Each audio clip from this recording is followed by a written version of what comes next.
Welcome to the place to be reviews. Not Big Daddy, it's regular Daddy.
Hello and welcome to Rogue Entertainment. It is I, it is he, it is me, PWDE Temple, cooing into place to be reviews right here with all of yous.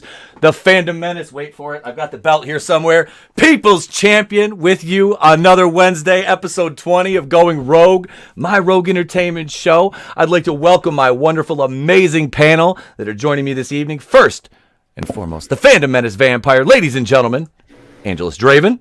Hey guys, like you said, I'm the Phantom Menace Vampire.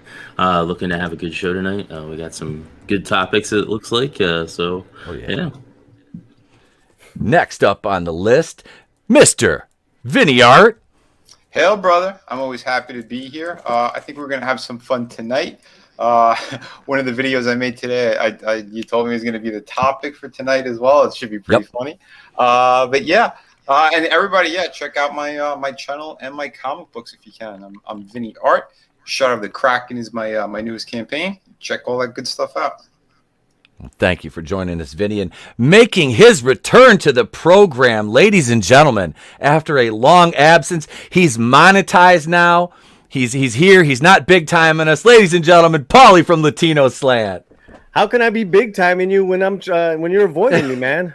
Ghost Dog, the people's punk. Ghost Dog. What am I, Forrest Whitaker with a lazy eye now? What's going on, brother? Anyways, it's great to be here, ETEP. Thank you, man. Oh, much love. Thank you. Much love to the chat too. Thank you for joining us. Yeah, we've got Rookie Critics in the house. What's up, brother? Rookie, Zacharat 315, M. Dastardly, the Fandom Menace, Ultron, Keely Chow. He says, there are no strings on me. Who else we got up in here? We got my man. We got Krusty. Krusty Moko? He said, good evening, all. Good evening. That's a new name I haven't seen before. So good evening. Welcome. Nano Reaper's on time for once. Well, thank you, Nano Reaper, for being here.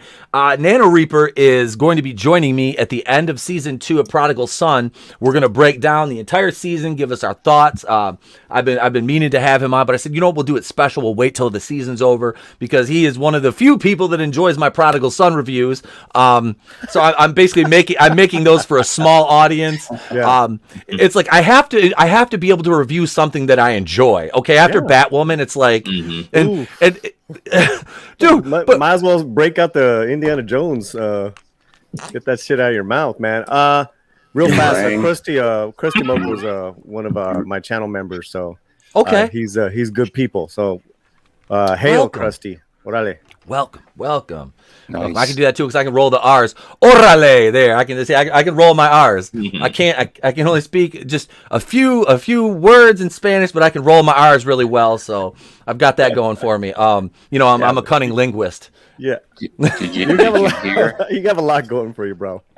Finally, I have one more series that I could get killed off. Indy. I've been begging George. I said, yeah, he did great. He did great killing me in Star Trek. Now, I want out. I want out of Indiana Jones, whatever his name. The guy with the hat. Kill me. George, just kill me.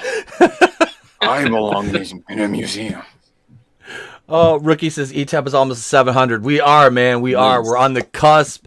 YouTube just jacked my watch hours up. I was almost at 7,000, and they bumped me back to 6, which we're still above the threshold. But you know what? It's always like it's a shot when YouTube does something like that. Susan Wojcicki, listen. Yeah, I'm sorry. That area you're in, man. Until you hit 800, it's gonna be you're gonna be slugging. So you need to bring your belt out. Yep. Have your tuck your chin. Have those hands up. Yep. But you'll get there. And then it's funny because once you hit 8, it flies. Oh, it does. Thank God. I'm hoping, Vinny, you're close. I'm like either 10 or 15 away from that. Yeah. Nice. Okay. Yeah, my just keep watch doing hours- whatever you guys are doing. Like, stay the routine. Right. Yeah. Anyways. Bend over says, will you please drop the soap and bend over? Darius Munchhausen, welcome, Darius. See a doctor for that. Nano Reaper says, happy Heyo. anniversary of the Battle of Puebla, not to be mistaken for the Siege of Puebla in 1847 or the Siege of Puebla in 1863. Yeah, I actually looked back through my memories on Facebook today because a lot of my gringo friends are confused about what Cinco de Mayo actually is. I'm like, no, it is not an excuse just to drink beer. Cinco de Mayo is the day in 1862 when the Mexican army defeated the French occupiers in the city of Puebla, which in turn drastically aided the Union Army. So thank you to our hermanos from the South. So that was, yes, that's what the meaning, that's what it actually is. There's actually a great article in Time Magazine where it's like where the Mexicanos got involved with the American Civil War. It was a screwy time, but it was an interesting time in history. As far as I'm gonna go into it a little bit at my Cinco de Mayo show later on, right after this. Okay. But Benito Juarez, who was a president on the run, was a counterpart, like like the same kind of level of an Abraham Lincoln, a man of the people of Mexico. He got ousted out by the French, and the French had this puppet regime for about 5 years, whatever. And this was one of the battles that we won, lost the war, but then eventually won the war. And, but then it was on to more dictatorship. So what the fuck do I do? Right? It was a moment. It was just like that one glimmer shining moment. It's like the last good president, bro. He really was. That's really terrible. Was. That's so terrible. How long ago, Yeah, I mean, like, you can't really say that about any Mexican president since him. Because after him, the Porfirio Diaz was a dictator for like the rest of the century till 1910. Then was the revolution. And then by the 20s, the same political party that has been in power till about 10 years ago. And even these guys are just all dirty. But anyways, dude, I could go on and on about that. I know.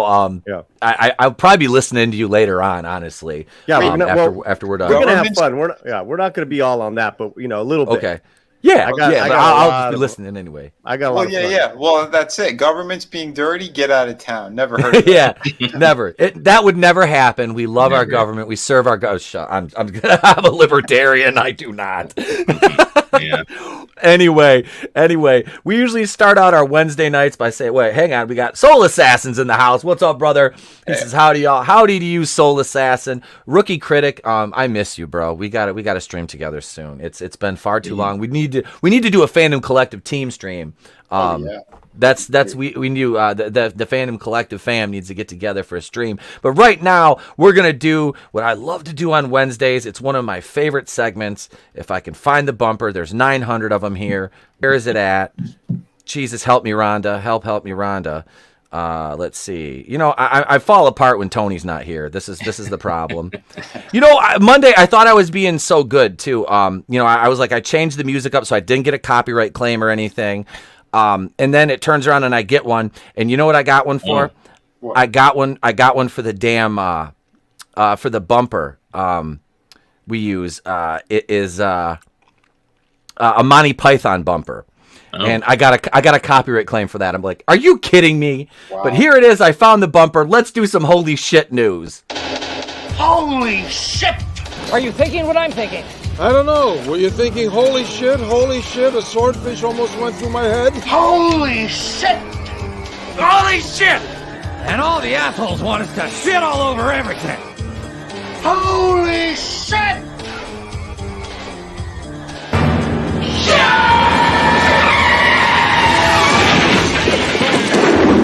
Where's the Tylenol?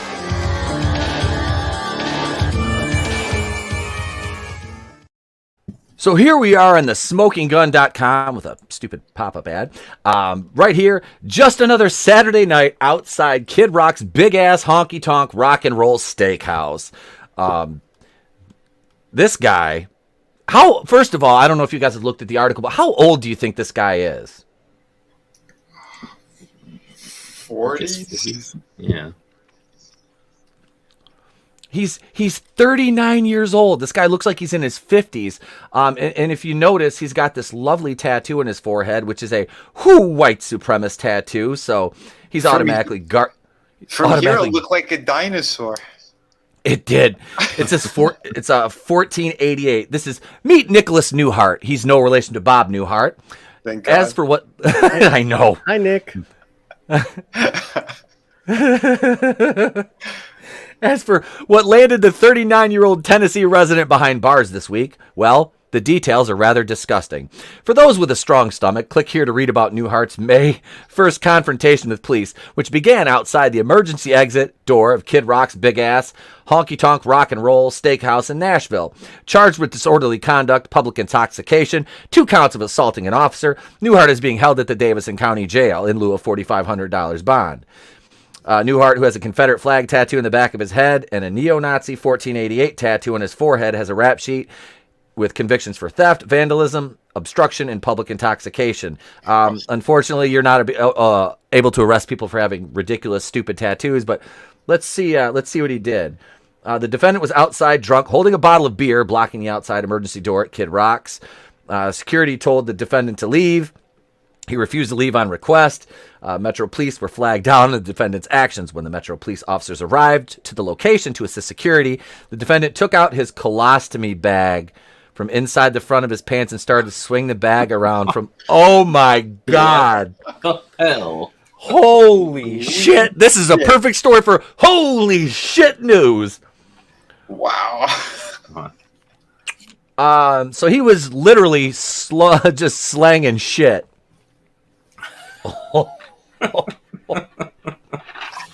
Yeah, wow. So was it flying out of the bag? What, like... Oh. Yes. Did I say I wanted to come back on this show? What the? You did. You always come on the right night for these stories too. Paulie's always here on Wednesdays. Wow. Let's see. So yeah, he started to swing the bag around from left to right, hitting 2 of the Metro Police officers with his feces. The defendant was clearly drunk and taken into custody without any further incident. He could not stand straight on his own. His eyes were bloodshot, red, glossy, and wet-looking, with the smell of alcohol coming from his person.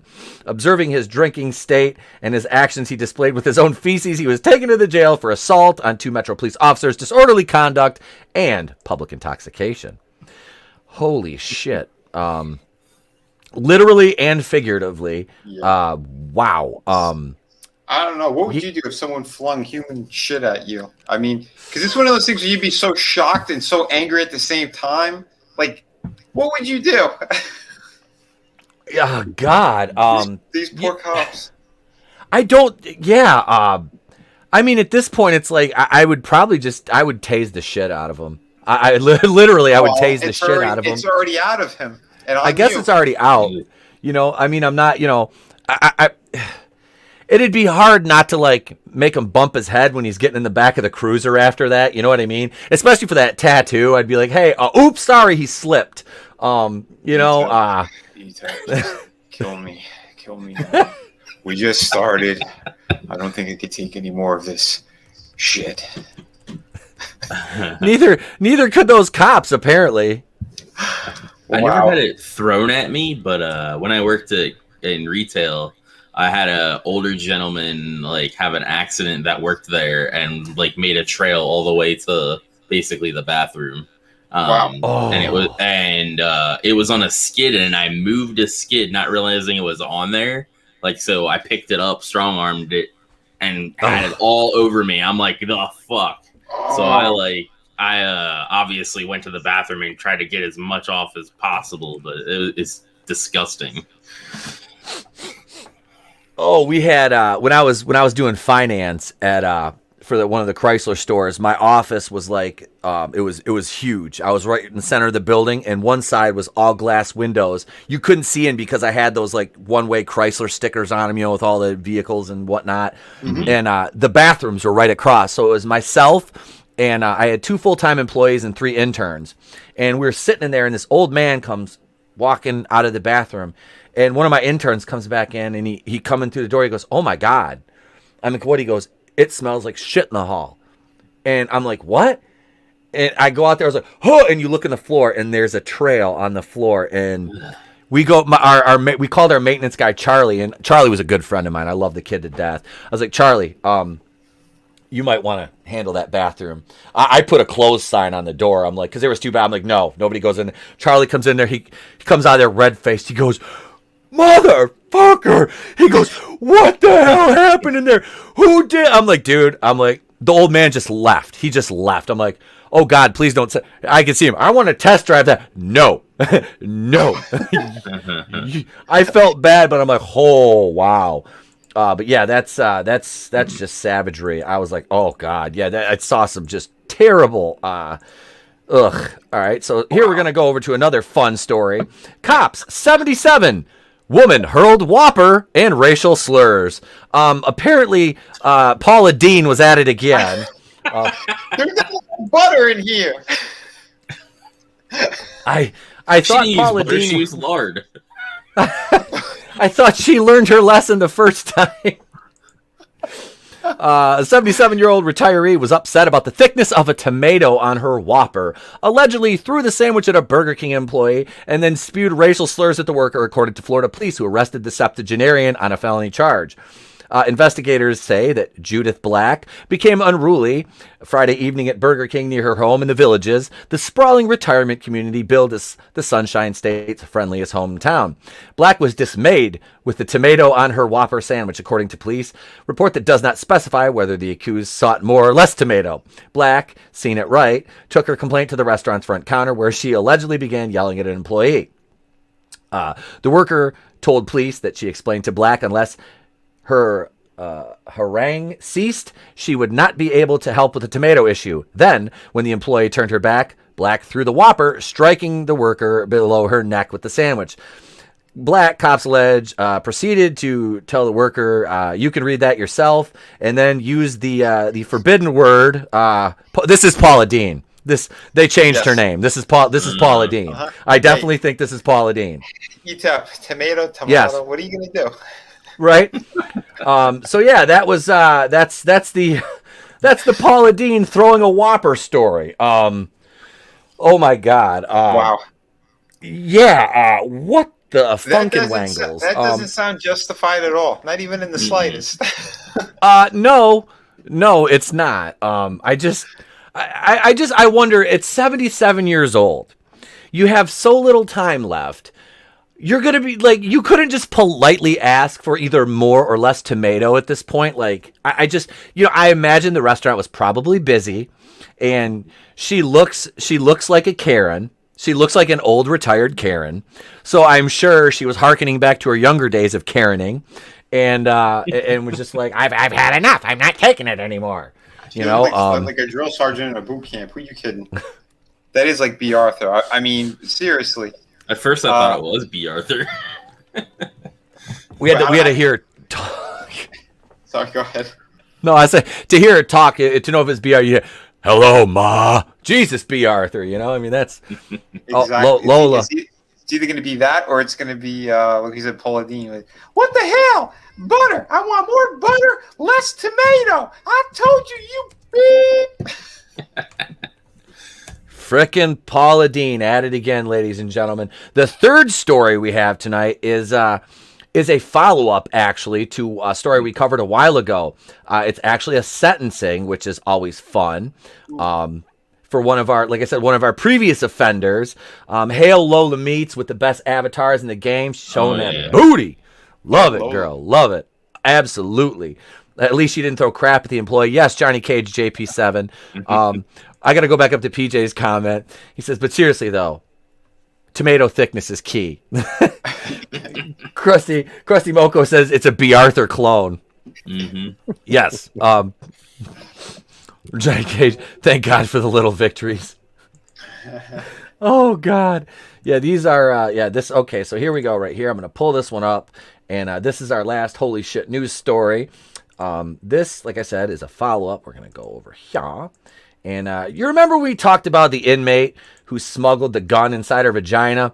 Well, she hid it inside herself for 17 days after she was jailed. She got sentenced to 10 years in prison. She looks so thrilled. She's still smiling. I bet she still feels it. It always boggles my mind. It's like, she's 39 years old. She does not look 39 years old. She looks like she should get together with the other one. He was also 39. They look about the same age, I swear. No, but this is Amy Wilhite, 39. She copped to a felony indictment charged with her delivery or concealment of the weapon, a small .22 caliber revolver that was loaded with 5 rounds.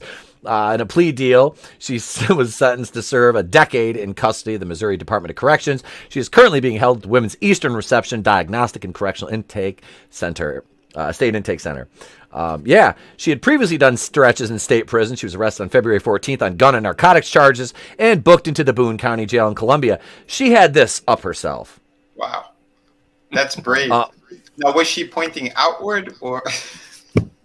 A vag revolver. A vag revolver. Frankie knows that she has some killer coochie. Assault with a deadly vagina. I mean, can you imagine going up in them guts and like bang? Ah! Like what? I mean, literally, if it was facing the wrong way, you could blow her back out with that thing. I mean, that's what I'm saying. It's crazy. I mean, you guys are so wrong that it's right. I'm just curious how it didn't get stuck. Right, like a 38, a 38 Vulvamatic.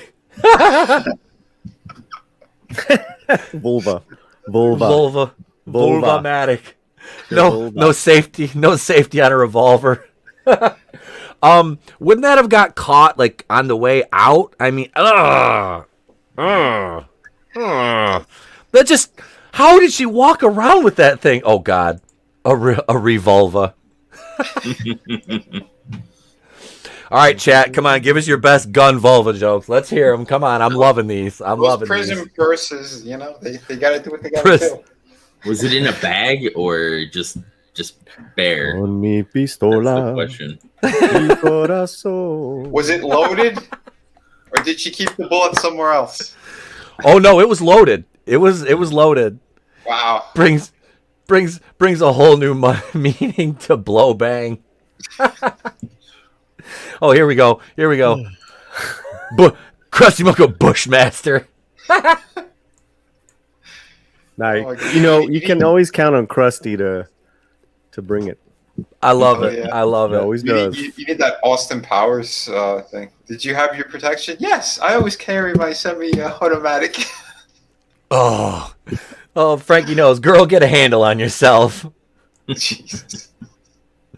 Yeah, the revolver one. That's good. I like that. Mm-hmm. Ladies and gentlemen, it was my pleasure to bring you holy shit news. Let's see here. We are gonna step into something more comfortable here for a moment. We'll be right back. I'll cue up this first story. And you know what? I haven't played this in a while. We're gonna do it one more time for my boy Tony Tone Deaf. Ladies and gentlemen, if you haven't heard yet, there's some new people in the chat.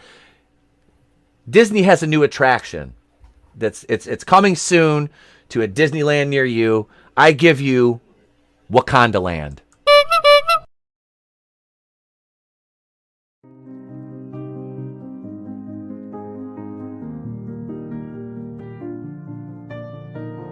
Do you ever look around at your continent and feel a little down? ashamed of where you come from?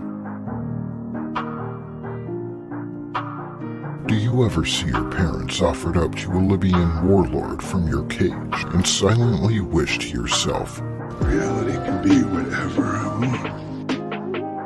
My friends, are you simply hungry?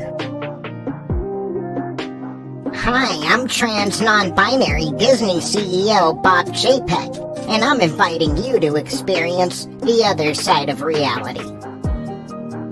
Relax, recuperate, and reinvent yourself at our newest and most diverse Walt Disney World Resort.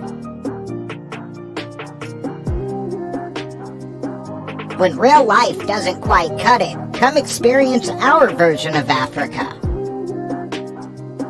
Introducing Wakanda Land.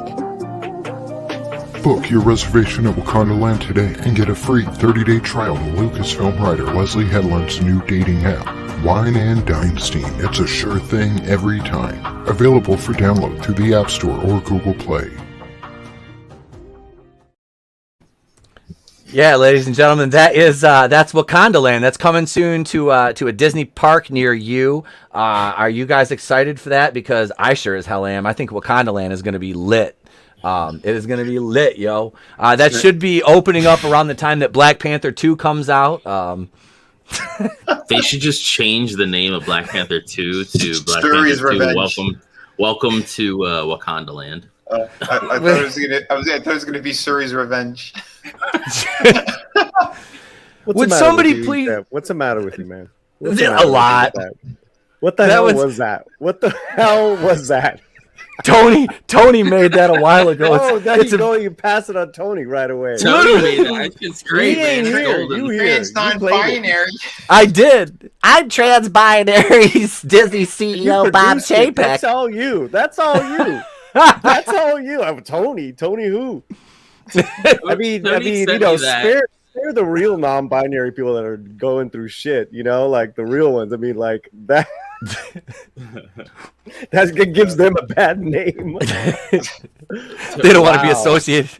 Hey, Tony but seriously, if you, while I was in Sam's Club and I just lost it. I'm like in the middle of Sam's Club, just like busting up laughing. that is literally a permanent bumper on the show. I will never replace that. That shit is never gonna get old. How old is that? How long have you had that? When did he release that, Draven? Probably about a month ago. Yeah, something like that. I love how you keep passing it over to him. It's literally his video. It's his video. He made it. It is. That's on the Clown World Review channel. I told him, I was like, I'm going to use that as a bumper. We'll play the Gina Carano skit before you go. That's great too. Yep, he animated, and he had never done animation, so he animated the actual leaked footage of Gina Carano in Disney's headquarters getting fired by Iger and Chapek. We'll play that after this article. We're going to talk some Red Sonja right now. Red Sonja casts Hannah John Kamen in the lead role. For those of you not familiar with her, she is the young lady who played Ghost in Ant-Man and the Wasp. The Millennium's upcoming Red Sonja movie has cast Ant-Man and the Wasp star Hannah John Kamen as its titular heroine. Created in the comics by Roy Thomas and Barry Windsor Smith, Joey Soloway will direct and co-wrote the screenplay with Tasha Huo, showrunner and executive producer of Netflix and Legendary's upcoming Tomb Raider animated series, not to be confused with my porn series Womb Raider. Hannah is a very talented actress who we've been following for years, and she is Red Sonja, Soloway said in a statement provided to The Hollywood Reporter. Her range, sensibilities, and strength are all qualities we have been looking for, and we couldn't be more excited to embark on this journey together. Preliminarily, what are you guys' thoughts on this casting for Red Sonja? Well, I did a little video on it. I really didn't care as much because I'm not attached to the character at all. Because you got to keep in mind, she's also a ripoff. She wasn't created by Robert E. Howard. She's an amalgamation of characters from the Conan world that they ended up, stitching together. And I really didn't care. This chick is half Norwegian, as I said in my video too. So she has like an exotic look. So if you want to go down that route. Because, I mean, they're supposed to be like in Conan's era, Samaria, all that kind of stuff. You're not really going to be seeing too many of them walking around with fucking bright red hair and pure white like the driven snow. Yeah. So, like to me, I didn't give a shit. But I know there are diehard fans of this character. Listen, I just said as long as they make her hair red, if they give her the outfit and it's brutal, I'm down to watch it. If it doesn't have those elements or it's missing at least one of those elements, I'm out. And this thing's a flop. Fair enough. Draven or Paulie? I'm all right with it. I liked her in Ant-Man and the Wasp as Ghost. I thought she did pretty good job as that. So,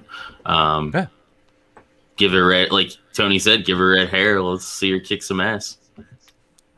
Absolutely. Paulie, what about you, brother? Yeah, I like those elements that Vinny Art was talking about. Little red hair, kick some ass, and little Chi-Chi. We want our Red Sonja to look hot, and she's pretty hot. She is. She's beautiful. They kind of covered her up in that one, and I mean, that would be great to get anything close to that. So we'll see. And that's it too. I like what you said, Vinny. She's not going to be Snow White. She's not going to be like really, really, really fair skin. No. And this woman she's beautiful. She's absolutely beautiful. I want to see that. Like Soul Assassin, chainmail bikini goes a long way. I do. I want to see. I want to see it. With Nano Reaper. Nano Reaper says Hollywood is afraid of gingers. That is a big thing. It really is a big thing, though. If you look at how many redheaded actresses get recast and race swapped, it is a very prevalent thing in Hollywood. But this fits more to me. I wasn't upset about this casting at all. I not in the least bit. Yeah, because if you look at the character, like I said, she's wearing a chainmail bikini and all this stuff. She shouldn't be super white. The sun's beating down on her all the time. She's fighting. To me, character-wise, and if you want to go back, I know people want to worship these old-time people and all that stuff. That's great. But for me, like if I were creating this character, I would be making her more along the lines of like Conan. Get a little bit darker is fine. I don't care. But yeah, have the sexiness in there. Make it brutal. If you don't have those elements, sorry, I don't know what you're making. And we know what Hollywood's doing, so like I have no hopes for this, regardless. But I'm not going to attack this actress for that. I think that's stupid. No, everyone and their mother is going to make videos, and they're going to be throwing them under the bus. We want this, we want that, and like I said too, the company that owns the IP right now is a shitty company who sides with really, really horrible things in politics. We won't get into it, but Dynamite's sitting on this IP, so I don't give a shit either way. This thing could fail, and I'm still going to stand up and clap. Keely Chow, you're right. We're being toxic for wanting women to kick ass and look good while doing it. That's you're supposed to subvert the male gaze like Birds of Prey. I mean, you could do that if you want to lose money. I mean, that's fine. Right? Yeah. That's. But no, this. Like I said, I remember that. Was it Bridget Nielsen? Played the '80s one. For its time, I mean, it's campy. Not a terrible movie, but not great. I don't think Red Sonja would. No. The only movie she was ever good in was Rocky. What was Rocky it? 2 or was 4 when he fought the Russian? Yeah, 4. Okay, yeah, 4. I'm sorry. Yeah, because she didn't have to barely say anything and just stand there and look stoic. I mean, that was. Bridget Nielsen, God rest her soul. She took a terrible downward turn at the end of her life. And I'm not talking about dating Flavor Flav, which that was. Yeah, I'm pretty sure she died. Didn't she? Yeah, she passed away a couple of years ago. Did she? I haven't been following any of that. I'm almost certain Bridget Nielsen died. Maybe not. I don't know. Is she dead? Let's see. She's 57. No, she's still alive. Oh, wow, she's alive. Yeah, okay, wow. Okay. Wasn't she in the latest Creed 2 for a second? I've never seen either of the Creed movies. She was in Creed 2. She was in Creed 2. You're right, Paulie. Dude, those movies are great. Okay. See, I didn't see so the first one. I like the first one. Oh, my God. Yeah, I mean, the second one was even better. Oh, nice. That's Draco and his son. Okay. Did she look any better? I mean, she looked older. She looked good. She looked all right, but it's a cool storyline. And I know that there were some outtakes that Sly wanted to have in there. I think they're in the DVD. But I mean, no, I mean, it was really good on a lot of different levels. Yeah, that's awesome. Yeah, it kind of continues that look and feel, ETEP of Balboa. I see. I've never seen that one either. Oh, dude, you're missing out. That's another great one. Dude, okay. After Rocky 5, I was like, I'm done. I'm done. That was 30 years ago. What's wrong with you? He's done it. A lot is wrong with me, Paulie. Did you see the opening to the show? I gotta stop asking that. I gotta stop saying that. A lot of right? shit involved. But no, everybody was out on 5. Everyone knows that. Right. But when he came out, he was like blacklisted from the industry, so he started making these movies on his own. But Balboa was fantastic. It's classy and it fits in line with like the original movies, like the original 2 at least. Yeah. So start with Balboa. Yes. Okay. All right. Balboa and Creed were great. I mean, I can do that. Creed 2, and then I hear Creed. I think Michael B. I forgot who's directing Creed 3, but excellent films, bro. Excellent. I like Michael B. Jordan. He is a hell of an actor. He really is. I want to see that new movie he's in. He plays it's a soldier of some sort or like a merc. That looks really good. The trailer does. My friend started watching it, and he's like a diehard of those kind of movies. He was infuriated by it. And if you're a military person, you are going to hate this fucking movie top to bottom. Oh, really? Yeah. One of those. Well, okay. All right. I'm not. So maybe on an entertainment kick-ass. Yeah, it's Tom Clancy film. It's Tom Clancy. Yeah. Yeah. That's what my friend was excited about too. Everyone involved. It's movies that he loved. He watched this and was infuriated by what they did because it's shit that would never happen in real life. One, the fighting was completely off. I believe there was a female lead on the SEALs team, and that is virtually fucking impossible. It's never happened in the history of the SEALs. They did a lot of they peppered in their bullshit in there, and if you're a military person, it's gonna throw you out of the movie. Nano Reaper, you got to watch Nano Reaper. I believe you were military, if I'm not mistaken. You'll have to let me know your thoughts and insights on that one.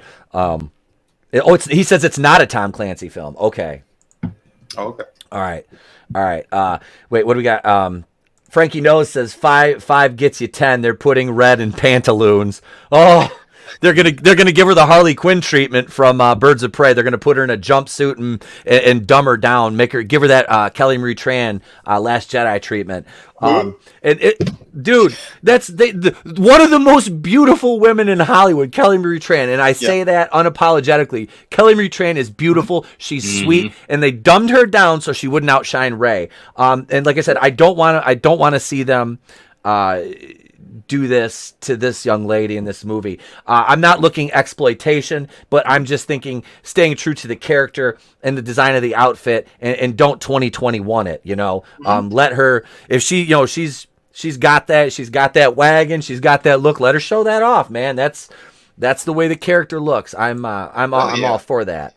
It was a different time, Shit, fucking absolutely. Arnold was walking around in a damn loincloth. I think you could do this for her. I mean, come on. Get true to the characters. Because if there's pants and all that shit, this movie will not even get photos will leak, and then they're going to close production. Hopefully it's not as bad as the Conan remake with Jason Momoa. I never watched it. I never watched that. I won't see. I'm pissed because it could have been good. It could have been, and they fucked it up. They let him do the bro shit in there. There are moments where he's like, he's being to himself, and then shit. No. But there's other parts where it's totally Conan, what he did, and like some of the shit that he had done. One guy, he goes to free these people. The way freeing them, he takes the key and he puts it down the throat of the dude who locked them all up. And then he's like, "Here, there's your freedom. It's inside of him." And the people rip the guy apart. Like there's some cool shit in there like that. Mm-hmm. Some elements are there. The fantasy parts are there. But yeah, they just they dropped the ball so hard, so fucking hard. Now I'm looking. I'd like to watch this just to see how they treat the character and everything. But yeah, I don't know.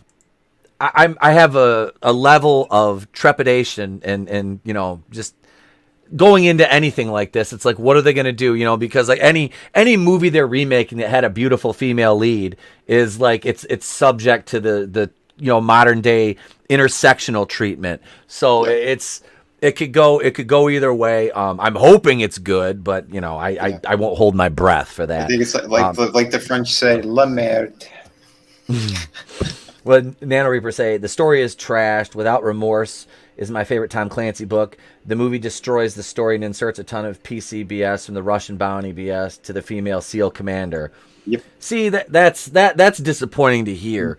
So maybe it's probably one of those ones where, like if you have a background in it, you're not going to be able to enjoy that, without looking at it and going like, because my dad was like that. My dad's a Vietnam vet, Marine, ex-undercover narcotics officer. So whenever we would watch a movie, he's like, nope, just sitting back. I'm like, come on, Dad. He's like, no, look, this is how it would really happen. Like the only military movie that I ever watched with him, when I was a kid, that he actually sat down and he's like, this is what it was like.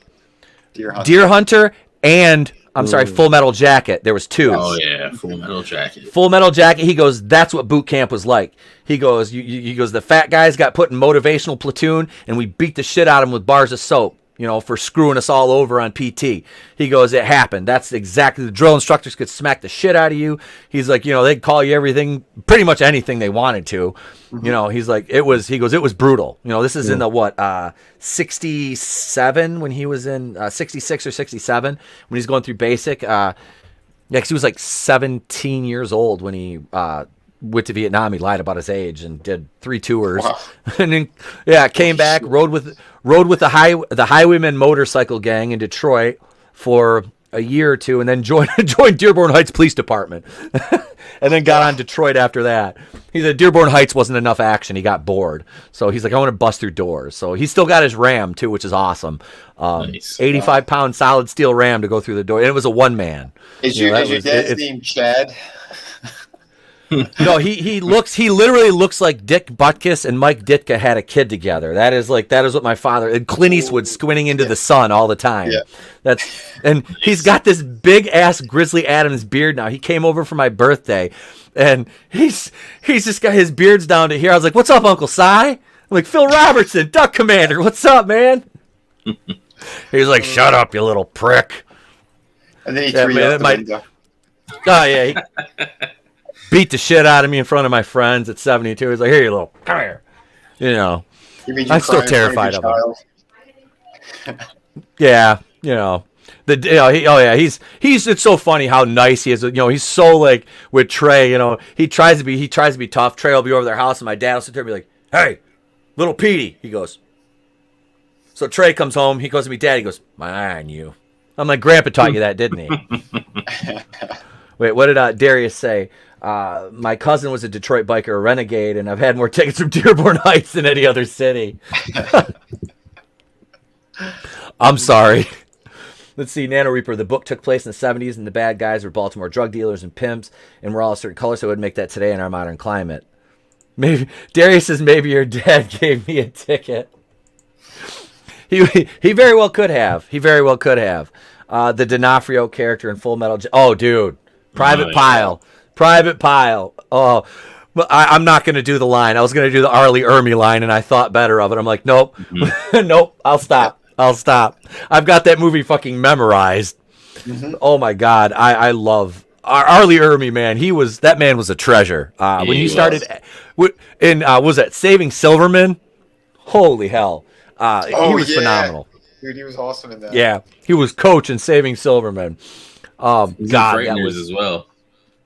Oh, he was, wasn't he? Yeah, he was in one of the Texas Chainsaw Massacre movies too. Mm-hmm. Yeah, the remake, I think. Yeah, yep. As the cop. Yeah. Yes. Yep. Man, that's just bringing it back. Man, before we jump to another topic and Paulie has to leave, we're gonna go and we're gonna play this bumper, but it's not a bumper. It is the behind the scenes, and I'm giving Tony all kinds of props. If you're not subscribed to my man, my co-host on Monday nights, Tony Tone Deaf at the Clown World Review, you need to be, because he's a talented creator, and I love the guy to death, my brother. Here it is right here. This is leaked footage of Gina Carano being fired. Good morning. You wanted to see me? Well, Gina, we wanted to do this by email, see? Your public comments, sweetheart, they're hurting our image. Our PR department described it as disastrous. A woman doing the maths and speaking her mind to the people. Not when I've got public office around the corner, toots.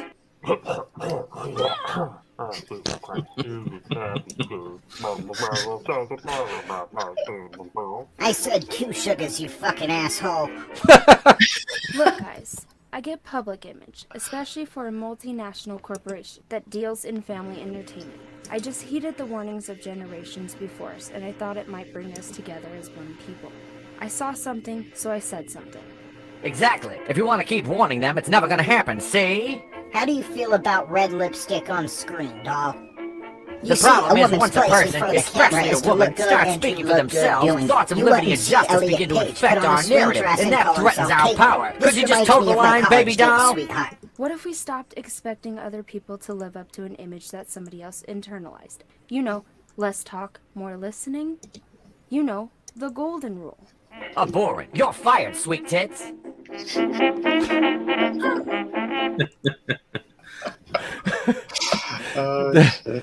If only they had the guts to do that.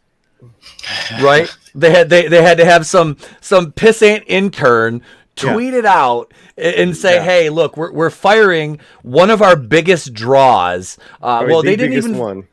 The biggest, yeah. They didn't even fire her. Her contract was up. That's true. That's true. And they came out and said they're not renewing her contract, which it gets me to that point of Disney talk. Oh, well, we're going to rehire Gina Carano. And I'm like, why would you go back to an abusive relationship? Because that's basically what it is. She would be going back to an abusive relationship. And I think she has more class than that. I don't think they could throw all the dough at her and she'd just be like, you know what? I don't need it. Not at that cost. Because to me, that would be circumventing your own values and beliefs. No. If you have it, let me hear it. You know, I want to know what you think on it. But to me, I don't see her as the typical Hollywood. You know, like just I'll toe the line for you, obviously. But what do you think, Paulie? Go ahead, brother. If the price is right. And I very well could be wrong. Price is right, and she'd obviously, you can't muzzle her. There could be none of that. Yeah. There's gonna be Gina. Let Gina be Gina. Right. But if that's got to be part of the deal. But the thing is that they never really wanted her to go. It was just a faction, and the people that are really trying to do some great stuff with the surviving Star Wars, IPs, Favreau, Rodriguez, they never wanted her to leave. I mean, that's no, you're right. Insane. They didn't, but Kathleen did. So here's the thing. Like, I don't know if I'm in her shoes and they do want her back, whatever. It'd be like only if and when Kathleen's out, and like I think that's something she would definitely do. If they do oust the that evil Triple K there, if they get rid of her, I like I said, I see Gina coming back because the thing is, like you said, the contract went up. There was no real announcements from any real fucking people. It was the bullshit that they wanted to put out there, and appease the handful of really really sick extremists who wanted to get rid of her. So I think John Favreau, he still wants her there, and if they could do it, they're going to do it. But you never know. And that is the one thing is done as I am with Star Wars at this point.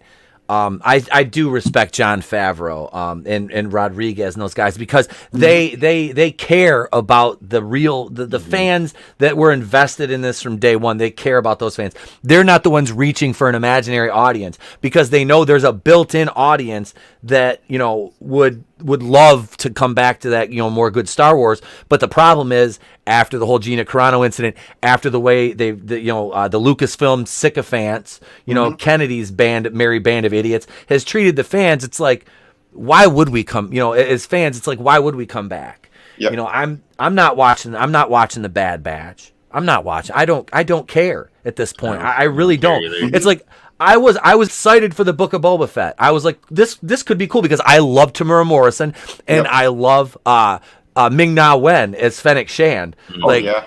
They have such a good on-screen dynamic together. And it's like, those two characters are badasses, and they're these like grizzled like warriors. I'm like, I want to see that. And then it's like all this happens, and I'm like, I don't even, it's something like, I don't pay for Disney Plus. I have it for free. It's in Mama's name, and it's like, if my son was like, Dad, I want to watch this, I'm not going to tell him you can't watch it, and I would sit down and watch it with him, but it's like not something that I'm just going to sit down and review for my channel like I did Mandalorian, I on principle alone, but yet I'll sit here and review every episode of Batwoman because you guys love to see me suffer. Right. And it's like Paulie said, for the right price. Yeah. Yep. You'll poo-poo the Bad Batch and turn your nose back, to Book of Boba Fett, but when it comes to Batwoman, listen. I even came back for that very, very last one, right? And you know how much I hate Star Trek. I came back. I told George, I'm like, man, you really? And he was like, I have a role. Nice. I have a small part for you that they want you back. Nice. And I went, oh God. I'm only line? Oh my God. But I found out it was like 30 seconds. So I went, okay, give me 40, 50, 60 million dollars. I'll come back for 30 seconds. What's up, Paulie?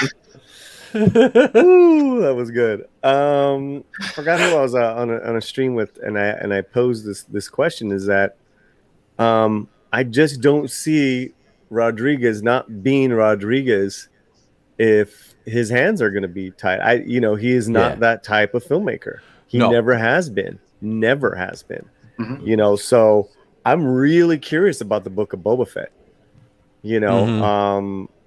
Because it's one thing for an actor to walk away or get fired, or to have to control certain directors that are and especially the ones that agree with your political bent, like a Howard or some of those other directors, J.J. Abrams.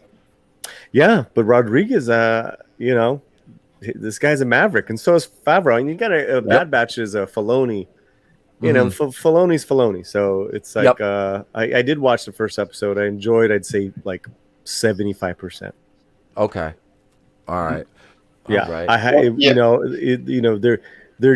They're gonna have to deal with the fact that these guys are toxic males, no matter what. That these guys are badasses. And and then they're having some goofy little female clone. I did see an article. I think John Trent wrote that one. That they made a female clone, and I'm like, well, it was only a matter of time, before they did something like that. But whatever. Exactly. But she's got the same, built-in,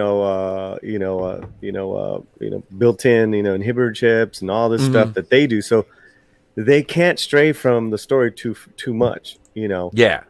So no, we'll see. We'll see, man. Yeah, but I agree with Paulie too. Rodriguez, he fought for Frank Miller with that whole Spirit movie. Like he's not afraid to put his balls on the line, and look what he did with Alita. Alita was fantastic. Oh, they tried to bury that fucking movie to make Captain Cardboard the sensation, the standout. Okay, they spent over $700 million to try to pad that box office to make it cross over $1 billion. Why? Why would you do that? You have something great. It's because of what Paulie said. Again, he's one of those guys. He's not going to bend the knee to shit. He's going to have his great views in there, and he put him in the movie. I mean, Alita was great. It felt like an old action fucking movie from the 80s, just with like really amazing graphics, and it was pretty damn true to the series, to the anime and the manga. Like they know it. He knows what he was doing. And they better make a damn sequel because that movie was too fucking good. It was too good. And then think about the was it what? How many? He had like 19 pages to work with for that one episode he directed. Yeah. Oh, wow. That I think. You know, that's what they gave him, and he made it a kick-ass little episode. Nice. So I don't know, you know. I just God. Well, you're talking about Batwoman. There's only one reason I watch Batwoman, and it's The lesbian. That's the only reason I watch Batwoman. It's like I have like a lesbian counter every episode. There's like anywhere from like 6 to 7.5 lesbians per episode. So I mean they're on the uptick. Plus they just replaced they brought Kate Kane back, the character, and it's if you guys aren't familiar. Did they bring her back, Ruby Rose? Well, no. They got a new actress cast as Kate Kane. Because they had conflict with Ruby Rose. Ruby's very popular in the alphabet community. She absolutely is. She's huge. And yeah. Sorry. But this is the I'm gonna share the image here. This is who replaced her. Her name is Wallace Day, and she is a freaking glamazon. This is a good picture of Wallace here. Ooh. Yeah. Hello. She's 5'9", and she looks like she, exactly. So why did the they last just cast her off the bat, Right. Dude, Holy hell, she's gorgeous. Look at that body. I know, right? Yep. She auditioned. She auditioned for Ryan Wilder that they cast Javicia Leslie for, the young lady, the black lady that's the lead now. She auditioned for that. She's pretty too. Oh, she is, and you know this is the thing about Javicia Leslie. It's horrible. The character is she lives in a van down by the river, talks to a plant. You know, now she's working at the bar El Lesbicano. You know, I mean it's so contrived. I actually got blocked by the CW Writers Room official account on Twitter. Really? And yes, they blocked me. Dude, that's a badge of honor. Good for you, man. I started. Pablo Hidalgo blocked me. Bryant Young blocked me. Now I got the CW writers. If I can get Caroline Dries to block me, the showrunner for Batwoman, my life on Twitter will be complete. The Batwoman cycle will be complete. But yeah, they apparently didn't like me tagging. Somebody must have seen some of my reviews, because I tagged the writers room in my reviews, and I am brutally savage in those videos. So it is I only saw the first 15 minutes of the first episode and like I'm out. Oh dude, season 2, the latest one. Yeah, it's absolutely horrible. But so Wallace Day is playing Circe Sionis, Roman Sionis, Black Mask's daughter, who is supposedly killed by the Crows or Batwoman, and which is weird because Batwoman never killed Circe in season 1. Trust me, I've seen episode 3 times. I know she never killed her.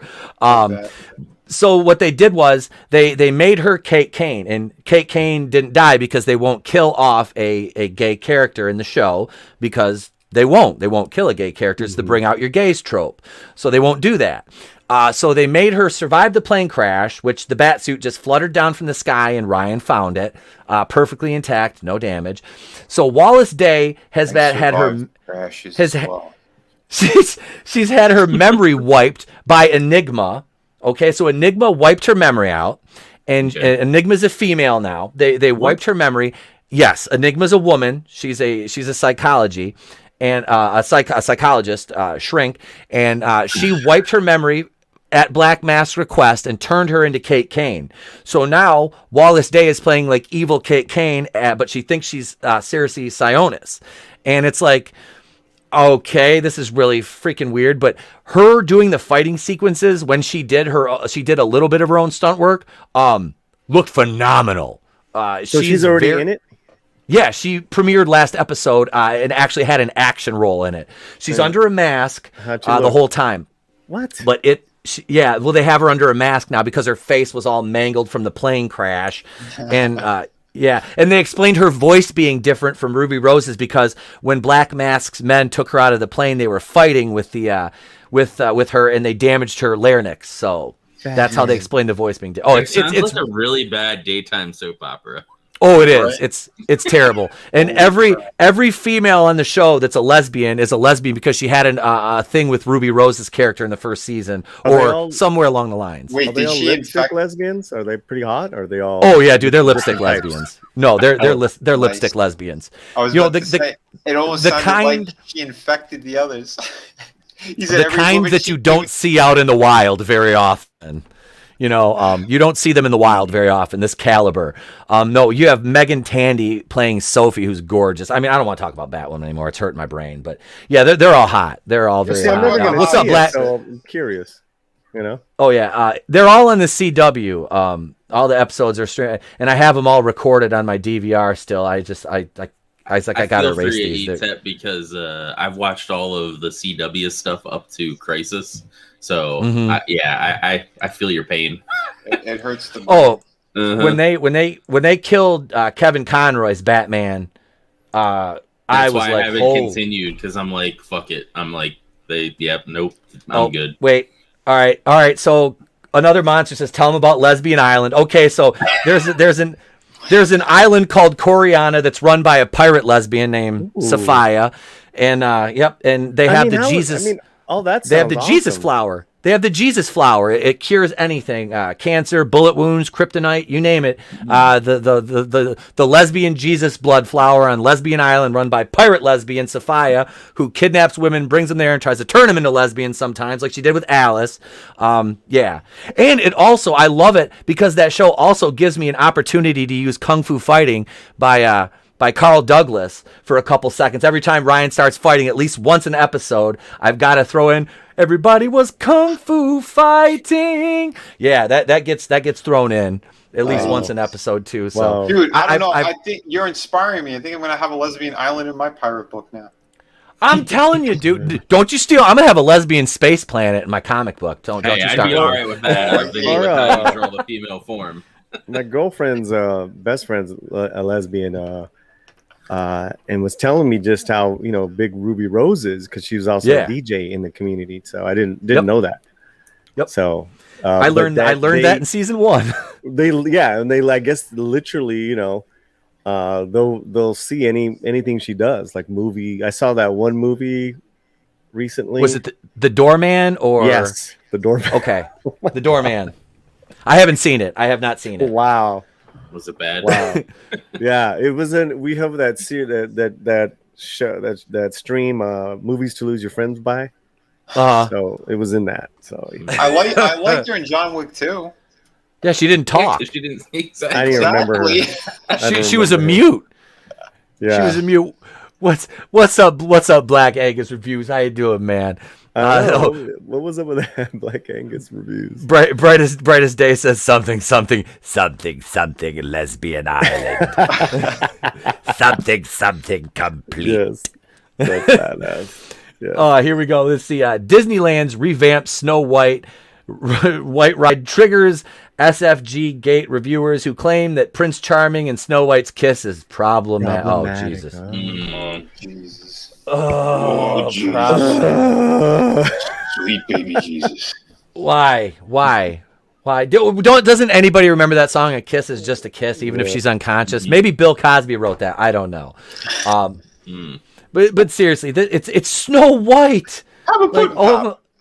And then they came around and they found Snow White and she was sleeping, so I zip-zop in the zoo, gave her a Jello pudding pop too. I mean, what, Bill?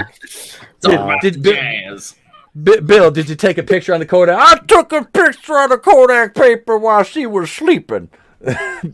Bill, you're a very disturbed man, Bill. I know. I'm sorry. Lord, nice. I apologize. Oh, yeah. These old guys, they're unbelievable. But I do got to split. All right, Paulie. And that I need a little bit of a break, and then I have my show at the top of the hour. All right, brother. Yeah. Hey, thanks for having me on, man. And thank you for coming back on. Yeah, it was a lot of fun. We'll have you on the show soon. Yes. If you guys can, right after this show, at the top of the hour, we're having our Cinco de Mayo party. I'm going to have live music performances and some great interviews. We're going to have a lot of fun. It's our Cinco de Mayo show. Coming up. All right. Awesome. Well, go if you're not already, subscribe to Latino Slant, and thank you for coming on, brother. Congratulations on getting monetized. Oh yeah. And Yeah, a happy man. Cinco de Mayo to you. I will be in the chat after we wrap up here, sir. Yeah. Oh, we got some really cool giveaways too. But excellent. no, but it was fun chomping it up with you guys, man. That was Oh yeah, man. Glad you enjoyed, brother. Glad you enjoyed. that video. Your videos are priceless, bro. All right, chat. We'll see you in a few. Peace. Have a Take good care. one. See you, Paulie. All right, so we're going to go through this Snow White article here. Let's see. After more than 400 days since the pandemic forced Disneyland to close, the Anaheim, California theme park finally opened its doors last Friday, and social justice warriors have already found something to throw a fit over. SF Gate reviewers Katie Dowd and Julie Tremaine. Isn't that Katie Dowd, the chick from the Rewriting Ripley podcast? I couldn't tell you. I don't know. I want to say it is, but recently published article complaining about Disneyland's revamped Snow White's Enchanted Wish ride, which ends with the iconic True Love's kiss that wakes the sleeping Snow White. I don't know any girl growing up who didn't think about this and kind of romanticize that idea. And it wasn't anything nefarious, when he kissed her. It's this. I don't. Okay, hold on. Are they going to replace it with something else, like a slap? He's just going to walk over and slap her really hard in the face. Is that how he's going to give her? her? He's going to give her the Rick James. He's like, "What are the 5 fingers? Say to the face, Snow White, slap." Because I mean, seriously, the stuff that actually it's so pivotal to the story. Mm-hmm. True Love's kiss. Okay, so now what is it? What are they going to do? Is he going to walk over and drop a deuce on her? Wake up, baby! It's not Amber Heard. That means all of Once Upon a Time and Sleeping Beauty are all problematic as well. Jesus, of course. The 8th dwarf showed up, wokey. I know what they're going to do. They're going to turn the prince into another princess, and then it's going to be okay. It'd be all right. It'd be all right then. Yeah. Let's see.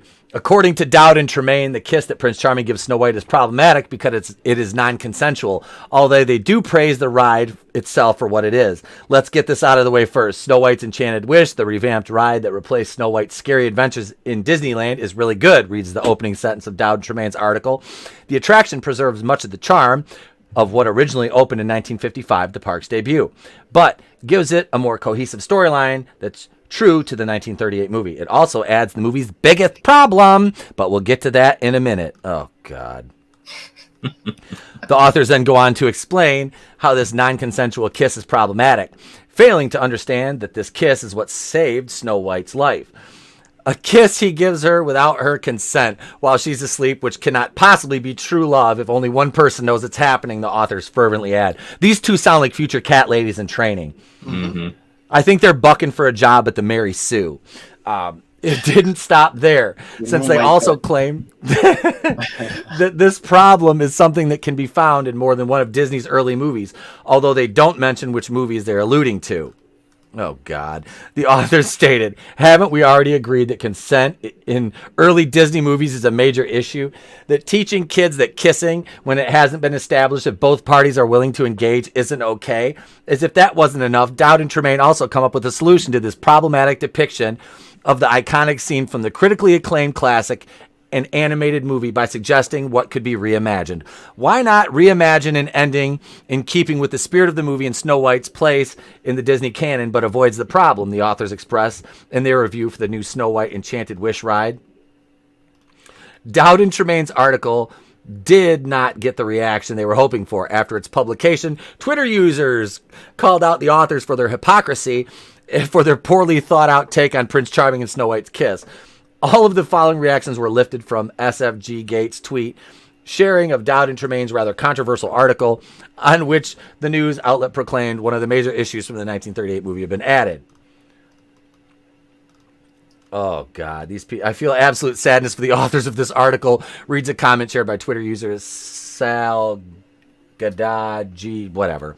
The epitome of what is wrong with our culture. It's a cartoon. It's 84 years old. Please use your voice to talk about more important issues. Be better. They're not wrong. So, at SFG Gate is on the record for leaving Snow White alone in the forest in a state of living Death for eternity. Got it. There you go. It's better if she died than if he kissed her like that. I mean, are these people fucking for real? Holy They are. shitballs. Oh my God, dude. Wow. I can't even. Right? Let's It's see. okay for the seven dwarfs to run a train on her, but oh my God, watch out if Prince Charming comes over and kisses her to save her life. Mm-hmm. Krusty Moko says the cat pisses strong with them. And I can't remember if he talks or not before he kisses her or not. But I'm almost there. Hold on. Well, I mean, like, if she's in a coma, she would still be able to hear him. So it's not like, so the true love thing, is still possible. I don't know. Unless he double clicks her mouse, no harm, no foul. Oh, Parrothead, Schrodinger's bride. Nana Reaper, they already have the box wine and 15 cats each. Glinzer, where are the complaints about Maleficent kissing Sleeping Beauty in the Jolie movies? Frankie knows. When Snow White woke up, did she slap the prince or did they live happily ever after? Case closed. Dun dun. Oh yeah. Oh, I love it. He fights a dragon to save her and kiss her. Yeah. Yeah. But no, he doesn't deserve that. He doesn't, because he's a toxic male that without consent. These people should all be. All right, I'm not gonna say it because then you're gonna. Yeah. All I'm gonna say is, I love lesbians. Thank you. Actually, they added more like Snow White already gave the prince indicators of interest, such that a reasonable person would take a chance and go for the kiss, which is how a real world dating works. It is true. I don't see how it's an issue at all. We all know the story. He didn't kiss her with ill intent, while also adding that she ate the apple that was cursed. Looked like she was dead. He wanted to say goodbye, and then boom, she's alive again. Yeah, this is exactly. Let's see. Again, they want to turn it into something else. He didn't come over and drop his balls on her forehead. I mean, no, he didn't teabag her. It's not True Love's kiss. It's True Love's teabag. Yeah. He's like, hold on, I'm lifting my sack. Kiss my taint. I mean, Jesus.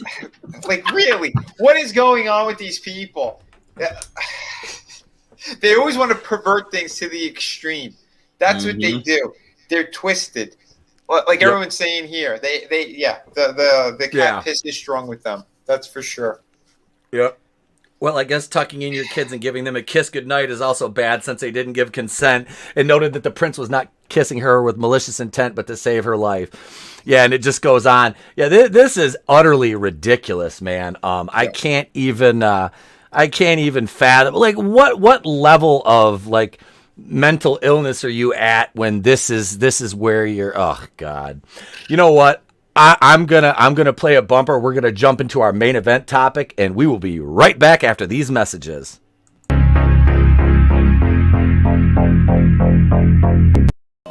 No.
Oh shit!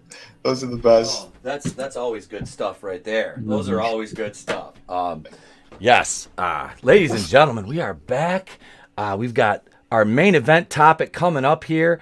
Let me get this pulled up. I'm sorry, I had to step out of the room for a moment, but I had my earbuds in and they're actually working, so I could actually hear everything that was going on, and I mistimed the bumper. So yeah, that happens. That happens to me from time to time. Just like 5 seconds. You're good. Yeah, not bad, not bad. So here we are, ladies and gents, the main event topic. Yes, Warner Media and DC want a black director and a black actor for the Superman movie, which is okay. So at its core, not a big problem. Having a black Superman, because there are 2 black Supermen as it is right now. We have Val Zod and we have Calvin Ellis, who became president in the comics. All right, so not a problem. The problem is they don't want to do Ellis or Val Zod. You know what I mean? They we're going to get into this article, and we'll I think I already know what they want to do. Oh yeah, if you've oh god, hang on a second. Darius Munchausen says, Thou hast known my coin purse, 'tis true love's tea bag. Oh my god. Snow White and the 7 Teabaggers. Yeah. True Love's BJ. There you go. Oh, you guys are fucking awesome. I seriously, like, this chat, you guys are amazing. Where's my poison apple shit if I'm getting... I'm fucking telling you. All right. Here we go. Warner Media and DC want black director and black actor for Superman movie. This from our good friends at Bounding into Comics, Mr. John F. Trent, who I need to DM. I need to stream with John. They should get Mr. Big Deal. Make him a real hero. This time, janitor. a brain. Oh, sorry. I know. Don't apologize. It's fucking hilarious. I love that Harrison Ford impression. A brand new rumor claims that Warner Media and DC want a black director and black actor for their upcoming Superman film that is written by reparations activist and renowned piece of shit Ta-Nehisi Coates. Mm-hmm. Right there. Failure is all over this movie with his name alone. Everything else doesn't matter at this point. But continue. This new rumor comes from the Hollywood Reporter's Tatiana Siegel and Boris Kitt.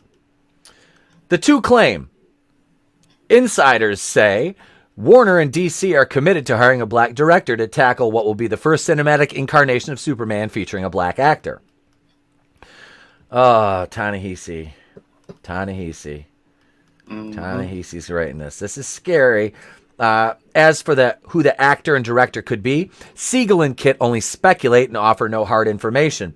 As for the director, they throw around names like Ryan Coogler, Stephen Capel Jr., and Regina King. Ryan Coogler, for those of you known for Black Panther. Regina King was in the new woke iteration of Watchmen, which I have not seen and will not watch. I watched the first episode and I was like, yeah, I'm good. Story's revenge. Wakanda forever. Oh, Glinzer, Ta-Nehisi, cha-cha-cha. Another monsters. You are the best chat on YouTube. The Rogue Entertainment chats, the best chat on YouTube. You guys are fucking amazing. Let me give. Let's see. What do we got? Oh, here we go. That's just a car. There you go. There's one for you from Grace. So, you want more? We got more. So there it is. For the actor, they don't even offer up any names, although they do claim that the actor could be a relative unknown. Is it me? Are you guys sick of seeing these fucking ads with masks? Mm-hmm. I'm tired of it. I'm tired, boss. Yep. But again, it looks like speculation as they don't even offer up an anonymous source or corroborate it. They also speculate that this new Superman film will kill off Zack Snyder's Snyderverse, which media outlets previously described as the DCEU. It's interesting they're now calling it the Snyderverse. Siegel and Kit write, but establishing a new tone with the launch of the next Superman franchise is key to Warner Brothers' DC film future. As such, little will remain of the so-called Snyderverse vision, which enjoyed its last hurrah with Snyder's 4-hour Justice League bowing on HBO Max in March. Oh, that was the last hurrah? Yeah, we'll see when The Rock steps in there with Black Adam, and he's like, "No, I want Henry Cavill Superman." Yeah, we'll see what happens there. But while they write that, they also note that DC is still keeping Gal Gadot as Wonder Woman, Momoa as Aquaman, and Miller as the Flash. So it's a little contradictory to say the least.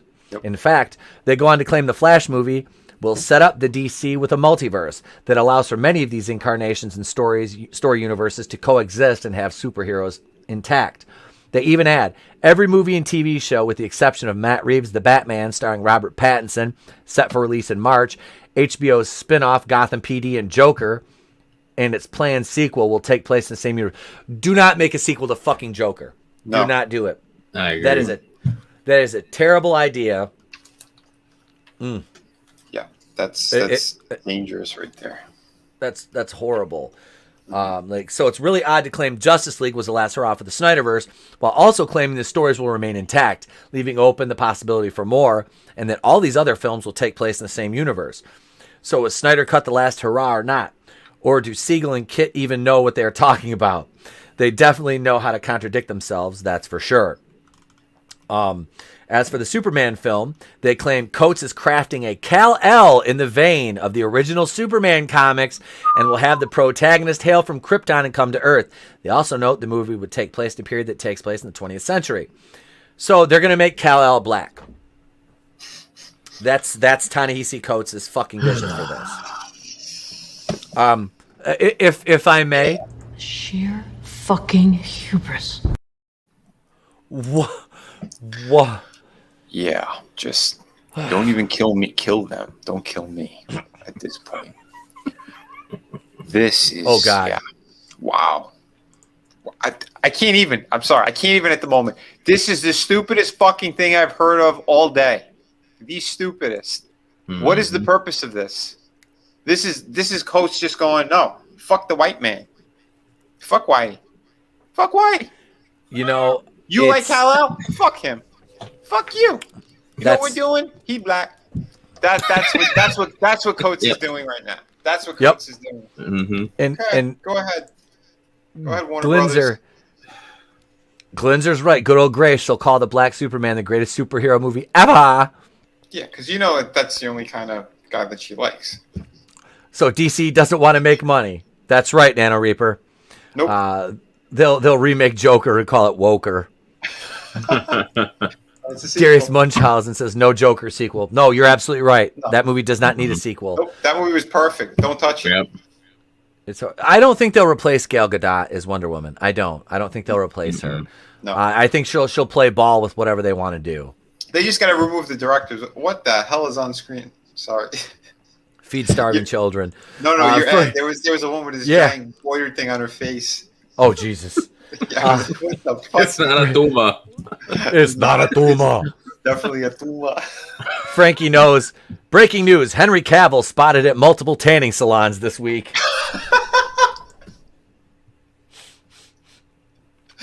Holy shit! He's gonna look like Kramer in that episode of Seinfeld where he fell asleep in the tanning bed, goes to meet his black girlfriend's family, and her grandpa's like, "I thought you were bringing home a white boy, not a dummy." Did you happen to see what Frankie did for Cinco de Mayo? No. Oh, you didn't? Hold on, let me see him. I got to share screen. One sec. All right. Let's see. They didn't provide any details on what decade it'd take place. One assumes it will take place, during World War I. All right. Let's see here. Because it was also his birthday. Happy Cavill de Mayo Day. Oh, my.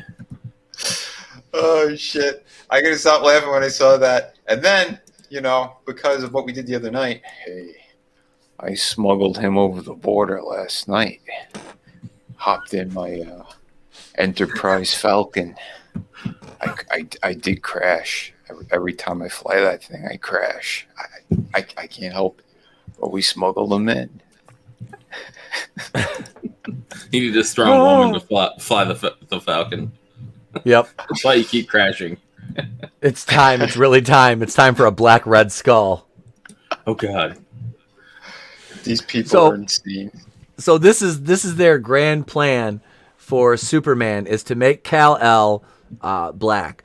Why, you could easily do the Calvin Ellis or Val Zod, and people would accept it because it's canon in the comics. They don't see what you just said. They don't want people to accept it. They want people to fight, and this is going to cause another fight amongst the community. This is what they want, but they're so stupid they don't realize that all sides are going to hate this. It is really going to be dumb, and it's just burning money at this point. And Warner Brothers are going to be like, "We're going to give up on DC again." This is just going to hurt them more. Well, AT&T is going to get pissed if they put all this money in this movie and it fucking flops. Oh, yeah. AT&T is going to get pissed. Mm-hmm. We gotten Jon Stewart yet. He's a black character. That's what I said before as well. And I said that you can hire a bunch of others too. Yes, Krusty Moko. Fucking hubris. Exactly. Mm-hmm. No, Jon Stewart is like a beloved character too. It's like, why don't you fucking make him green? Well, they're doing the Green Lantern now. He's white, but he's gay. The dude from American Horror Story, he's a good actor. It's not. I don't know if the actor's actually gay or not. I'm sure they'll get blowback. No pun intended from the alphabet community if they make a straight actor play a gay role. It's the guy from Freak Show, right? That one. Yep. Yeah. He played Dandy in the Freak Show season. Yeah. He was fucking great in that season as a psychopath. Mm-hmm. I know Ryan Murphy and Brad Falchuk that do American Horror Story are entirely, they're completely woke. Like, they're so woke they could cure narcolepsy. Mm-hmm. I love that show. I do. I've been invested in it since season 1. The only season I didn't like was Roanoke. I hated that fucking season. I hated it. The cult one, which was basically like a shot at like Trump. I didn't even hate that. I hated the fact that they took, because there was a mass shooting in the show, like in the context of the show at a political rally, and I think the Las Vegas shooting happened right around the time that was supposed to air, and they pulled that part out of the episode, which I was like, that's chicken shit. Mm-hmm. Yeah, it's not like the show was imitating the real life event. You know what I mean? It's like you usually play gay. They did a lot of that stuff with like when 9/11 happened too, like things that had anything like crashing into anything. They like pulled out of the episode. You didn't even have to crash. Look at what they did with the promo for Spider-Man. Mm-hmm. Remember, he was in between the towers. Yep. They took all that shit down. Yep. Yeah. They burn it all. Dude, but jet fuel doesn't melt steel beams. Mm. Don't forget about the other building too. Yeah. Wasn't near anything. So building just fall now? Is that how this works? Is this a fucking Looney Tune? You didn't know that? And that's and to round this back to Ta-Nehisi Coates, talking about 9/11, he called the 9/11 first responders terrorists. Mm-hmm. Openly. What a he's piece of fucking dog shit. Yep. I'm not going to get into that. Dude, trust me. Shit. Period. You're from New York. Yeah, I was in that area. I had moved from New York to Jersey at that point. During that weekend when it happened, I had nothing. I was waiting for my shit to fucking come in the moving truck. They were a family friend who passed away in there. I had family that was there. Coates is I'm sorry, I'm going to say he's a cocksucker. Mm-hmm. Oh no, you don't have to apologize. I mean, and this is universal. I've seen in comment threads. I've been looking through comment threads in different Facebook groups all day, and even the speaking of making Kal-El race swap to be black, even the black people that I'm seeing are like, what the fuck are you doing? Like, you've got two perfectly good black Supermen you could use already. Like, what are you doing? Write a new character. Use Ellis. Use Valzad. They're well known. What are you doing? Why? This is a troll job. It's like the New Woke Warriors. It's like Children of the Atom. That's exactly what they're doing. They're trolling. It's bullshit. It's fucking bullshit. It's not going to go anywhere. Like I said with the other one too. No. That new woke mutant bullshit. I said it's not going to be released. I'm the only one who called it. Everyone's like, "Oh, I can't wait to get the book. I'm going to review it." I said it's not coming out. I told people from day one, it's not being released. This isn't just a joke. This is just fucking ridiculous trash. They cannot make money with this. They will not make money with this. Mm-hmm. And that's the thing, dude. Like, the gay people didn't even think that shit was cute. That New Warriors, they're like, what the fuck? Like, okay, so you want people to respect, you know, the LGBTQ community. I'll call them the LGBTQ community. You want people to respect you. You want people to take your movement seriously. I have no problem with gays. What I have a problem with is the exploitation of them, like this book, like Snowflake and Safe Space. Like, that's your idea of representing a community and doing it right? Like, you had Dora the Explorer that got stung by a bee in Trailblazer, who was built like a Chevy Trailblazer. Mm-hmm. I mean, you know, a Screen Time, Grandpa's internet gas, fucking, was he a B negative? He's the only one that sounded somewhat interesting because he was like related to Morbius, or like that's what they hinted at. Yep. He's the only one that seemed somewhat interesting. Everybody else was just shit. It's all trash, all garbage. Not that there, yes, another monster. Not that there's anything wrong with that. Little Seinfeldian humor right there. Let's see. Glinzer says, constant race swapping proves woke writers are the ones who perpetuate white supremacy. They do. They do, because you're given the black and any other community that hasn't had their opportunity to see themselves on screen, you're giving them hand-me-downs. They don't want hand-me-downs. They want their own characters, like Blade. Like, which they already have, but they don't want to lift them up and build them and push them forward. And with superhero things doing so well now, you can throw literal shit against the wall and people will go and buy that shit up. Yes. Yes. You know, it's just, God, Nano Reaper says they do this because they lack the ability to create, so they can only steal work and corrupt it. Absolutely. Yep. Trailblazing her way to Jenny Craig. That's right. It is. It's a sad state of affairs when this is what we get. And yeah, like I said, that it's just like Children of the Atom. And you know, I was really disappointed that the New Warriors didn't come out. I had, you know, my comic shop was still open at the time. And the guy that ran it, I was like, hey, I need you to do me a favor. I said, when New Warriors comes in, I need a copy. I said, set me a copy. I said, I want one in my pull. I said, I need that. He goes, are you serious? I'm like, oh, absolutely. I said, I'm a YouTuber. I'm like, that is going to be gold for my channel. I said, if that comes out, and, you know, it got pushed back once, got pushed back again. Mm-hmm. And it's like, yep, this, like you said, Vinny, it ain't coming out. It ain't coming out. Nope. They didn't have the balls to publish that. It's they tried next level retardation is what it is. They trotted Daniel Kibbles and Bits out there. Captain new Limpress. X-Men thing though now. Oh, the ball. They're like supposed to be going to the ball. Yeah. God, holy shit! You saw the name, all right? Oh yes, I did. Oh my god, what the hell? He had a cod piece. This is for kids. This is for kids. Was that his name? He was going to the Blue Oyster Club, is what he fucking looked like. Yeah, Proctor. I don't see a salad bar.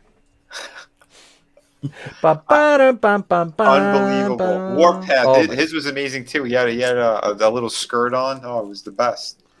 These people are fucking demented. Absolutely demented. Gay. There we go.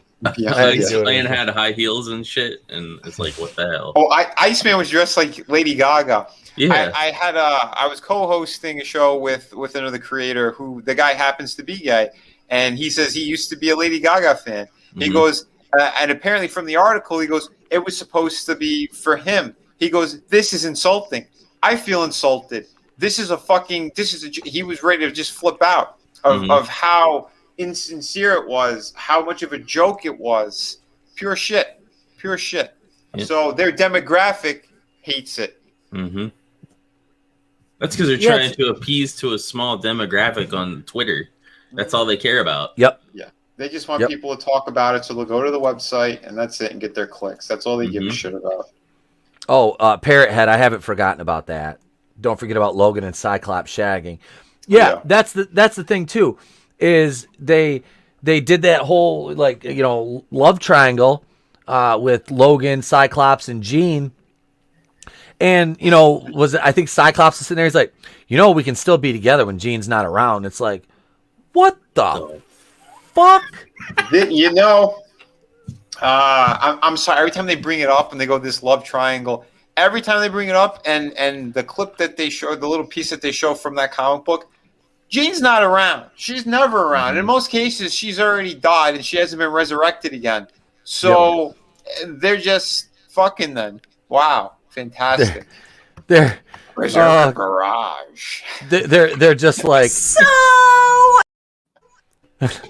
who's the bottom? Who's the bottom? Right. You got Cyclops. Cyclops is on the bottom. Cyclops is the bottom. Phew.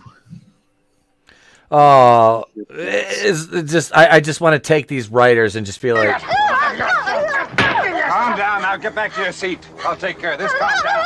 Calm down. Get a hold of yourself. Doctor, you want it on the phone. that's what needs to happen. It needs to happen. The double slappy here. Absolutely. What's next? Wolverine, when he gets that fastball from Colossus, he's like, "Oh, well, I'm up there. Just stick a finger." What? Seriously? So does Cyclops shoot lasers out of there too? Scott gave Logan his Cyclops. Hey, Black Rose Comics, what's up, brother? What's up, man? I gotta DM you. I gotta bring you on for a show here. Nerdy Blurb, Ryan, what is up, my brother? Blurb hadn't been on the show in a while, months and months, and he came on Monday night, and it was wonderful to have him back on. Ryan is a good dude. He designed my logo and my intro and outro for the stock one I use when I just have the regular Place to Be Reviews intro on my videos now that I'm using.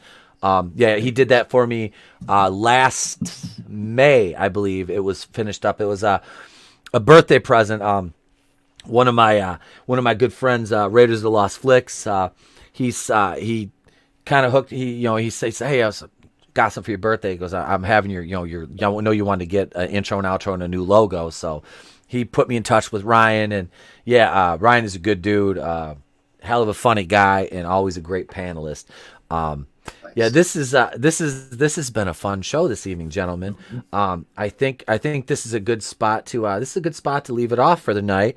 I want to send everybody over to Paulie-Latino Slant. Go over and support my friend. Subscribe to Vinny Art and AngelousDraven. The links are in the chat. Vinny was kind of a last minute ad, so I don't know if his link's in there, but I will fix that in post if it's not. And if it's not in there, it's Vinny Art on YouTube. And if you're not subscribed to him, you're missing wonderful content. Let me give you a solo here, Draven, and then we'll go over to Vinny and we'll talk about the Indiegogo. Yeah, I'm AngelousDraven, Phantom Menace Vampire, one half of the Fallen Angels, and I am part of LGL, the Gaming Lounge. Come over and check me out on my channel where I sink my teeth into gaming and entertainment. And right now I got some reviews in the works for a couple games, and then tomorrow the LGL has a show at 5 p.m. Eastern, so check that out. Absolutely, man. Thank you for coming on tonight, brother. I appreciate it. Anytime, man. Always a pleasure. Absolutely a pleasure to have you. And last but not least, ladies and gentlemen, Mr. Vinny Art, as I pull up his Indiegogo here. Cool. Hold on a second. Let me just shoot that out to people as well. There we go. Yeah, guys. Thanks for having me. It's always a blast. I'm glad everyone's been enjoying Harrison as well. I mean, it's Revenge of the Fifth as well, so I had to make sure to get some good funnies in there with them. But this is my newest project. I do hope you guys will continue to back and support this. Frankie actually made a new trailer on this as well. He did one with kind of like sound bites and shit, which was pretty cool. So I don't know if you want to show it or not, but this is my newest campaign. This is going to be a 50-page pirate story, perfect bound, best quality right out of the gate. Campaign number 6. I have 5 other ones that have been fulfilled, including one of them is a hardcover, 100-page story. That book is still available as well. That's Through the Woods, but I do deliver. I'm one of the guys who delivered at least the most books, I think, in this kind of community, which I'm damn proud of in such a short amount of time. And I am busting my ass on this amazing story. It's going to have traditional kind of pirate stuff, historical things, but it also is going to have a supernatural twist in this. Beautiful locations, gorgeous women, treasure, battles, vicious, violent battles, ship battles, everything that you want out of a pirate story you're going to get, including a parrot. I think people are going to be very happy with this one. So, get in touch with your inner pirate and have some fun with this story because it's going to be great. I'm looking to have it done by the end of the year. So, all the support is definitely going to help. The more I make, the more cool stuff I could add on for free for you guys, and that's kind of the goal. What I want to do with this. That's why it's the only campaign I'm running and working on at the same time. Mm-hmm. Everything else, I made sure that they're completed first, and then I launched the campaigns. But this is the first one. I'm kind of playing around with that. Let me see. I'm gonna stop this. I got to go back and share it again because I don't think I hit the audio button. We'll absolutely play the trailer though. Cool. I also recommend picking up his other. Through the Woods and City of Venus as well with the art books because they're amazing. Yeah, please do. Thanks, man. Yep. Yeah. Again, great supporter.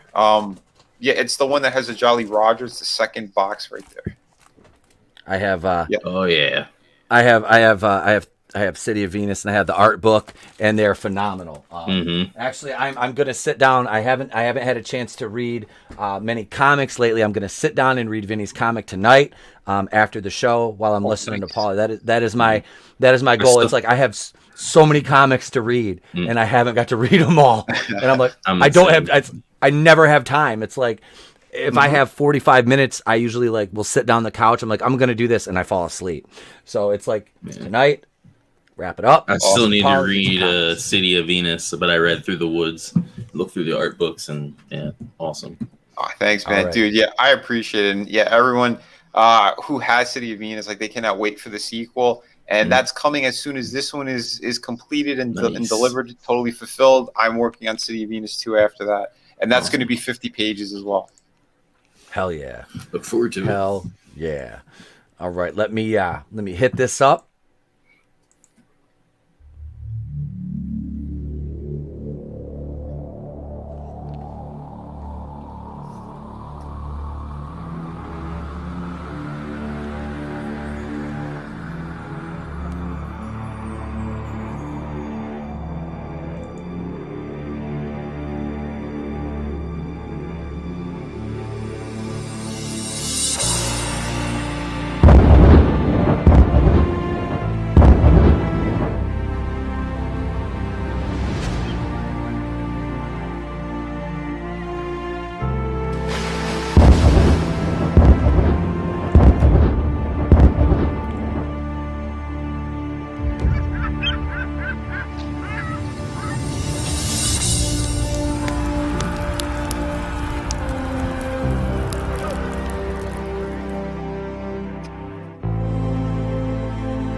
Another fire trailer, awesome. Dude. Yeah, that was pretty cool. Yeah, Frankie knows.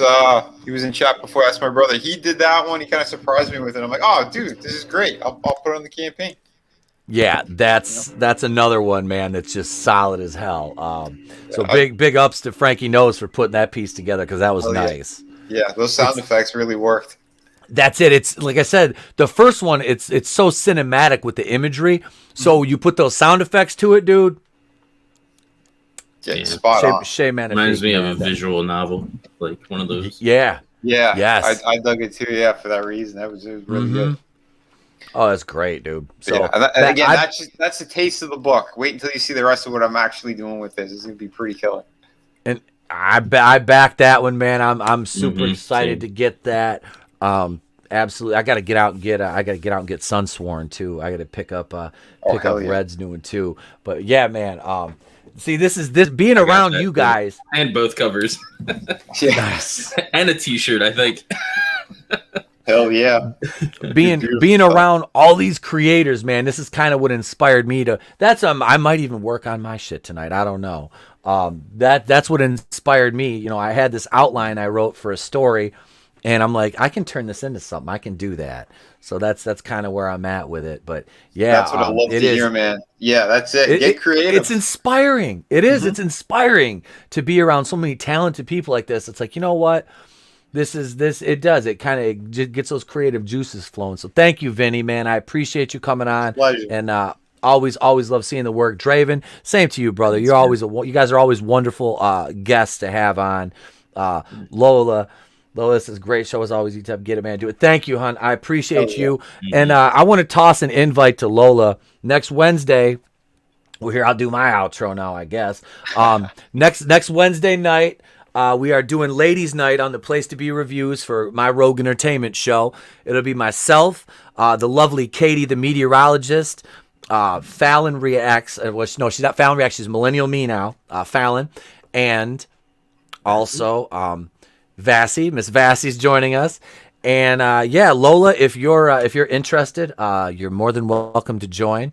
But yeah, it's me and the ladies next Wednesday night. So it'll be like my pre-marriage life again. Just hanging out with 3 women on a Wednesday night, having a good conversation. So it's out there. That's what we're gonna do next Wednesday. Tomorrow, you guys are going to get from me. Tomorrow's Thursday. I'm not gonna do the morning show tomorrow again. I'm gonna be working at the school tomorrow, so I won't be able to do the morning show again. I know 2 weeks in a row I'm depriving you guys. I apologize. But if you're really good, I'll do one Friday. How about that? Because I'll be able to do one during the day Friday. So love the morning show. Mornings with the Place to Be Reviews will be Friday this week. Tomorrow night, you can catch me over on Orville Nation at 5:30 with PJ, Katie the meteorologist, Elisa Victoria Parker, Elihu Who will be there, and I think Coco will be back this week with PJ hosting. It's a wonderful show. It's a wonderful time. We're talking about episode 3 of the Orville, about a girl, which I love the Orville now. I'm so hooked on that show. It's great. So what else have I got going on? You get a Galaxy High review this weekend. Episode 5 will be up either Saturday or Sunday. I'll try to toss you guys a couple of daily short videos before then. But yeah, the morning show on Friday. And Monday back to Going in Raw on Monday night, episode 151. The Batwoman review. And they amended the ratings. The ratings for Batwoman Sunday initially were at 381,000 people. That got bumped up to, I think, 426,000. So it went up a little bit, but it's still the worst rated episode in show history. I would like to thank the best chat on YouTube, the Rogue Entertainment chat, Keely Chow, Lola Meets, Frankie Knows, Glinzer, Black Rose Comics, Darius Munchausen, Parrothead, Nano Reaper, Another Monster, Nerdy Blurb TV. Thank you guys all. My boy, Chris Underwood was here earlier. Chris Underwood has been subscribed to me on YouTube since my first channel came out in 2006. Nice. He has been a supporter of me and what I've been doing. He actually has one of my Team Ratings wrestling shirts I sent him when I was still selling t-shirts when I was wrestling. Soul Assassin was here. Krusty Moko, welcome. If you're inclined, hit that subscribe button. You guys are amazing. Daisy Divine was up here a little bit earlier. You guys rock, man. Thank you all. I really appreciate each and every one of you being here and spending your Wednesday night with me and the crew. And thank you to our guest Paulie from Latino Slant. Go over to Paulie's stream, support him after we're done here. And with that being said, ladies and gents, I'm Etepo Queen of the Place to Be Reviews. I'm wearing a fedora, and I've been here with all of yous. And remember, if I don't see you, have a great day, a pleasant tomorrow, and I'll catch you on the next one. Star-Lord. My airplane. Take care. I want my family back. Star-Lord, you toxic white male son of a bitch. Take him home, sir.